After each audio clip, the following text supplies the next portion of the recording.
সুখ শালীর কথা শুনেছি, শ্রীমতী রাধারানীর মান ভেঙে গেল। মান ভেঙে গেল, এবারে মান ভেঙে গেল। মান কুঞ্জটিকে ত্যাগ করে কুঞ্জ থেকে চলে এলো। হ্যাঁ, মনে মনে চিন্তা করল, এখানে তো আমার প্রাণ গোবিন্দ ছিল, কোথায় চলে গেল? যখন চলে গেল, প্রাণ গোবিন্দ আমার চলে গেল, শ্রীমতী রাধারানী রায় গোবিন্দকে দেখতে পাচ্ছে না, গোবিন্দকে দেখতে পাচ্ছে না। এবার মান ভেঙে গেল আর বিরহ উৎপন্ন হলো। টুটল মান ভেল বিরহ তরঙ্গ, আর গৃহ মাঝে বৈঠল সখীগণ সঙ্গ। যেখানে সখীগণ ছিল সেখানে চলে গেল। হ্যাঁ রে, হ্যাঁ রে সখী, এখানে আমার কৃষ্ণ ছিল,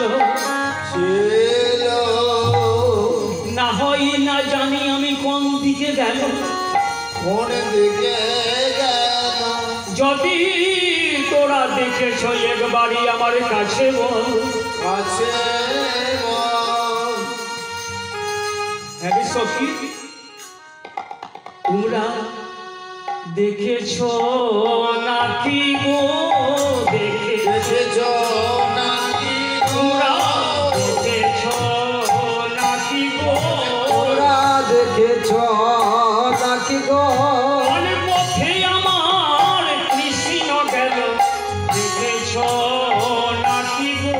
অনেক পথে আমার কৃষ্ণ গেল, দেখেছ নাকি গো? প্রথমেই তো বলেছি কি, সখীরা দুপক্ষে আছে। কোন কোন সখী আছে রাধার পক্ষে, কোন কোন সখী কৃষ্ণের পক্ষে।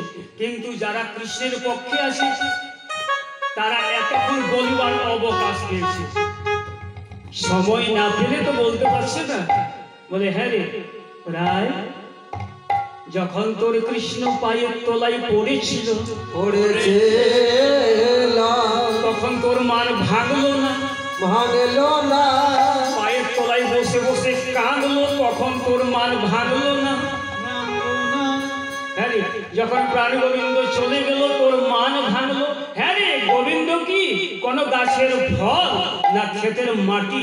এখনই একটি পুতুল করে দিয়ে দেব। হ্যাঁ হ্যাঁ রে রায়, ছি ছি তোমার লাজ লাগে না? ছি তোমার লাজ লাগে না?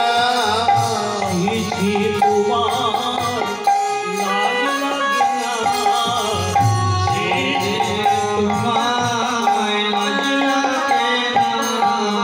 কোন লাজেতে ভাবি বলো, ছি ছি তোমার লাজ লাগে না?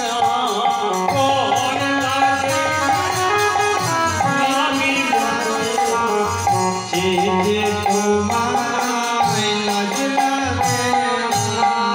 মান করেছিস, মান করলি, কিন্তু এখন বল তোর মান যখন করেছিস সেই মানকে বল।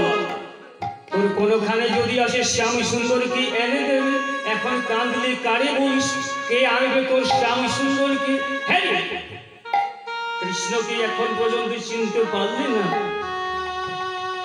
এখন পর্যন্ত কৃষ্ণকে চিনতে পারলে না। সে শ্যাম নাগর